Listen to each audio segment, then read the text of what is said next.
अभी हम लोग बलूचिस्तान वाला जो वाक़या है वो अभी हम भूले नहीं थे। वो इंसिडेंट अभी उसकी जो डीपनिंग है वो चल ही रही थी कि एक और ऐसा वाक़या हो जाता है, और इस दफ़ा वो किसी ऐसे इलाके में नहीं पेश आया। अक्सर लोग ये कह रहे थे कि वो सिंध वाली साइड पे बहुत ज़्यादा बैकवर्डनेस है, वहाँ पे जहालत बहुत ज़्यादा है। बलूचिस्तान और वो कबायली जो इलाके हैं वहाँ पे ये वाक़या पेश आया, तो ये बाकी कहीं और नहीं हो रहा है। तो इस दफ़ा अब ये जो वाक़या मैं जो आपको भी बताऊँगा जो हुआ है, और ये जुमे के रोज़ पेश आया। ये जो बच्ची है इसका ताल्लुक़ पिंडी से है, और इसका गला दबा के इसको भी गैरत के नाम पे मार दिया गया। और उससे भी ज़्यादा जो ख़तरनाक बात है वो ये है कि उसकी जो कब्र है उसका भी नामो निशान नहीं है। वो कोई पता नहीं है कि उसकी कब्र कहाँ है और उसको मारा कैसे गया, किसी चीज़ का किसी को कुछ पता नहीं चला। उसकी अभी मैं आपके सामने डिटेल अभी दूंगा आपको, अभी ये स्टोरी आपके साथ मैं शेयर करूंगा। जो सबसे ज़्यादा सरप्राइजिंग चीज़ है ना वो ये है उन लोगों के लिए जो ये कहते हैं कि ये वाक़यात जो हैं वो सिर्फ़ ऐसे इलाकों में पेश आते हैं जहाँ पे जिरगा सिस्टम है या जहाँ पे एजुकेशन की कमी है। अब जो वाक़या हुआ, जो सना यूसुफ़ वाला वाक़या था, वो भी देख लें, उसका ताल्लुक़ भी किससे था? उसका ताल्लुक़ जहालत से था। और वो कहाँ से ताल्लुक़ था उस शख्स का? वो जड़ांवाला से उसका ताल्लुक़ था, पंजाब से उसका ताल्लुक़ था। फिर अभी एक कुछ दिन पहले जो झंग में वाक़या हुआ है वो भी पंजाब के अंदर। कज़न जो है उसने एक बच्ची के साथ रिश्ते के इनकार के ऊपर उसने उसके साथ जो मामला किया वो भी पंजाब के अंदर हुआ। और इसके अलावा आज से आप गूगल करें अगर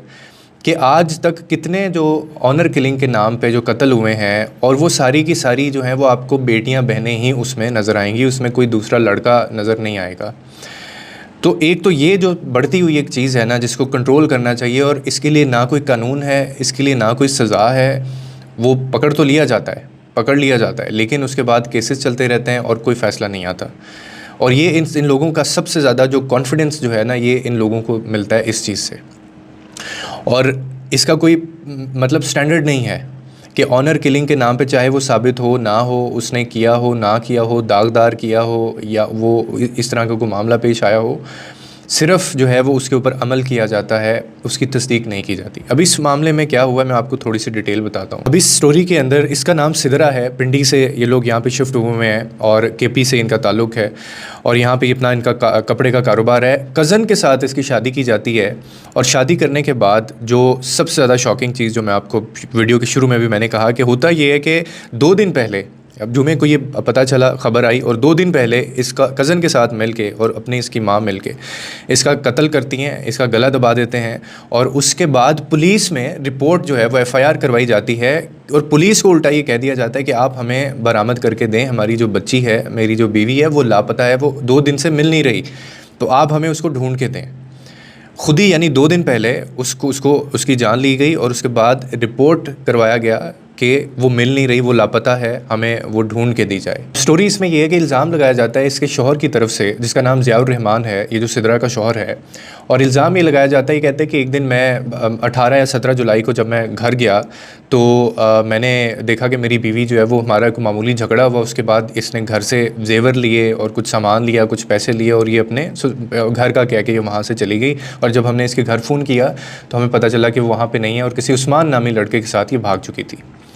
अब जब ये जाके ये बयान या एफ़आईआर ये देते हैं, तो मैंने आपको शुरू में क्या बताया कि उससे पहले जो है वो कार्रवाई हो चुकी थी, और उससे पहले इन्होंने 2 दिन पहले उसको मार दिया था, और 2 दिन बाद उसके ये फिर प्रिटेंड करके ये स्टोरी जो है वो आगे डाली जा रही थी, और उसमें ये बताया गया कि ये घर से किसी के साथ भाग गई है, इसीलिए हमने जो है वो, हमें ढूंढ के दें, हमें बरामद करके दें। जबकि ख़ुद 2 दिन पहले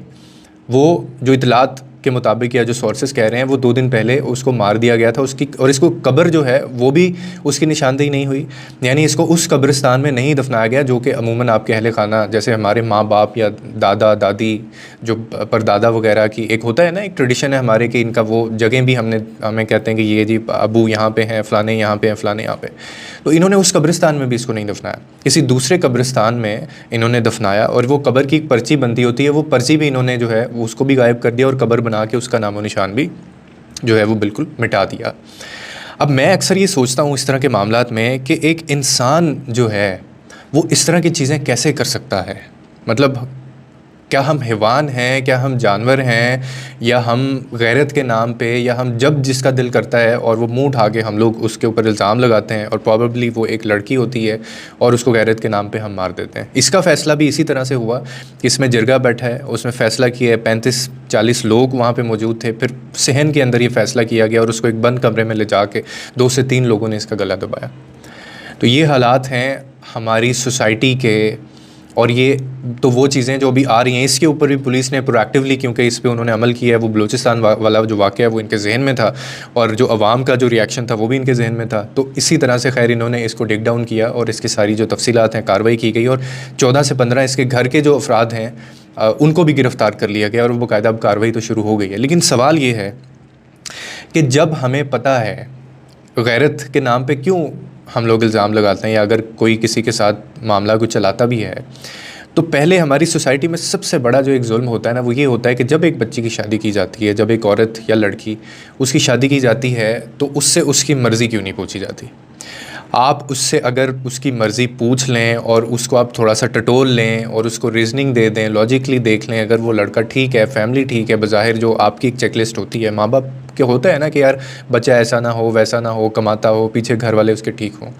तो ये सब चीज़ें करने के बाद अगर एक बच्ची से उसकी मर्ज़ी पूछ के उससे शादी कर दी जाए, तो क्या ये मामला जो है वो ख़त्म नहीं हो जाएंगे।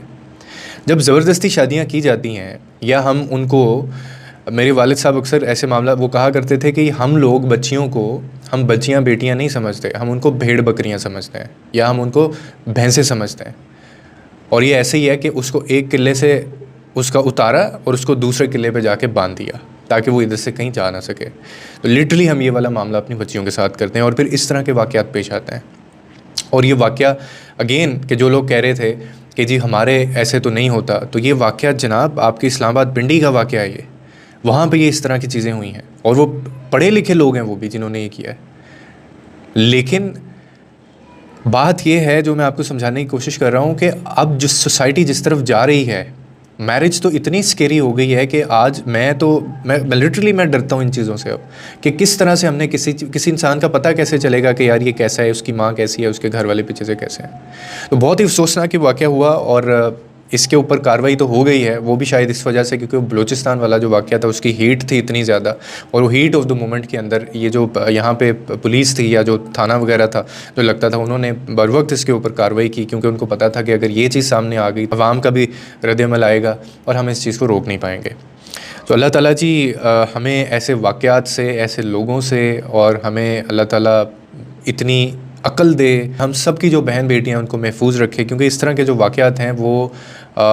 बिल्कुल भी ये किसी सूरत एक्सेप्टेबल नहीं है कि आप दागदार होने के नाम पे आप किसी को जो है वो इल्ज़ाम के बेसिस के ऊपर और इस तरह की आप मतलब चीज़ें करें कि देखें 2 दिन पहले ख़ुद ही उसको मार के और पुलिस को जाके एफआईआर के अंदर वो जो है वो एक स्टोरी सुना दी और कहा कि आप हमें उनको ढूंढ के दें। अब इनको क्या सज़ाएं होती हैं, क्या मामला पेश आता है, ये देखना बाकी है। लोगों के लिए आसानियाँ पैदा करें, रब आपके लिए आसानियाँ पैदा करेगा।